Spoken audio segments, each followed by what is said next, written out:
kalpten kalbe indirmezseniz bir anlamı yok. If you ask any Muslim, which is the best book in Islam, the most authentic book, the best source for knowledge in Islam, the answer is Quran, mashallah. But nothing great. The second question, which is the next source of knowledge after the Quran? Hadith, mashallah.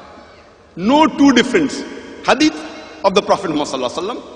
You may say Sunnah, you may say Hadith. There is no two difference.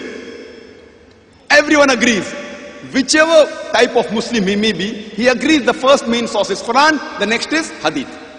Now, most of us are aware that there are different types of Hadith. Some Hadith which are Sahih Hadith, which are strong, authentic. Some Hadith are Zaif Hadith, which are weak Hadith. Some of them are Mawdu, concocted, fabricated Hadith. Which Hadith a Muslim should follow?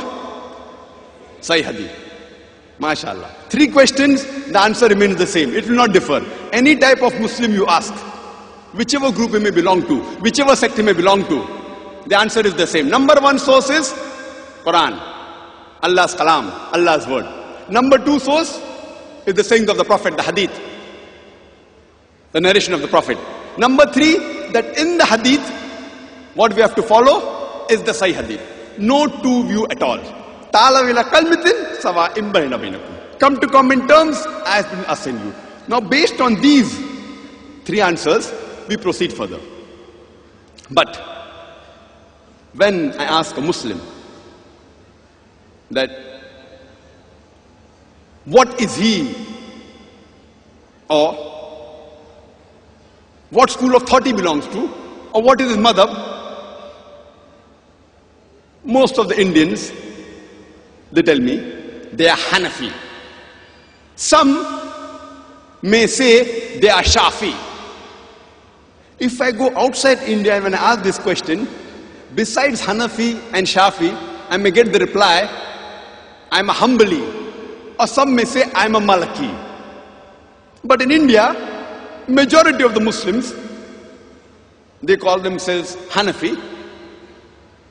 Some even call themselves Shafi.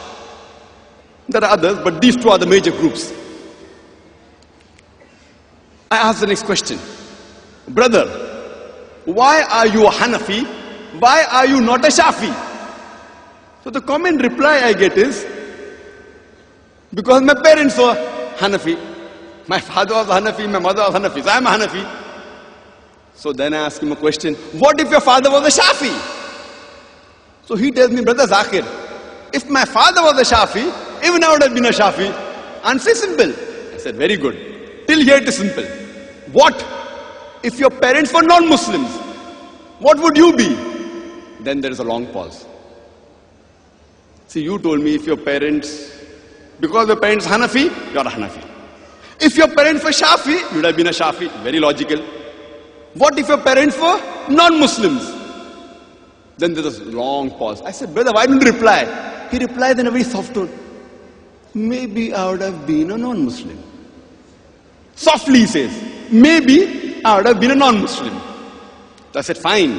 Now if your age is 30 or 40 years, and now if you give me the reply that you are a non-Muslim, whether a Hindu or a Christian or a Jew or a Jain, you give me the reply, I am a non-Muslim because my father is a non-Muslim or my mother is a non-Muslim, will you be excused? There's a long pause. He doesn't reply. I said, if you say yes, then all the non-Muslims today, even they will be excused. Because most of the parents have been non-Muslims, so there's a long pause. Then he gives me the reply after thinking, if Allah gives me hidayah, I will become a Muslim. I said, fine. If Allah gives you the hidayah, you'll become Muslim. But Allah says in the Quran, in Surah Ankabut, chapter number 29, verse number 69, that if you strive in the way of Allah subhanahu wa ta'ala, do jihad fi sabilillah, Allah subhanahu wa ta'ala will open his pathways for you. The criteria is you should strive. If you strive, Allah will give you hidayah. It's a promise of Allah subhanahu wa ta'ala. If you strive in the way of Allah subhanahu wa ta'ala, Allah will open up His pathways for you. So when you tell the non-Muslims that they should strive in order to find the haqq, if a non-Muslim comes and tells you that why are you a Muslim? And you give the reply, because my fathers are Muslim. So he will tell you, have you strived? Have you tried and found the truth? So it becomes your duty even to study about Islam. Read the Quran and the Hadith. Compulsory.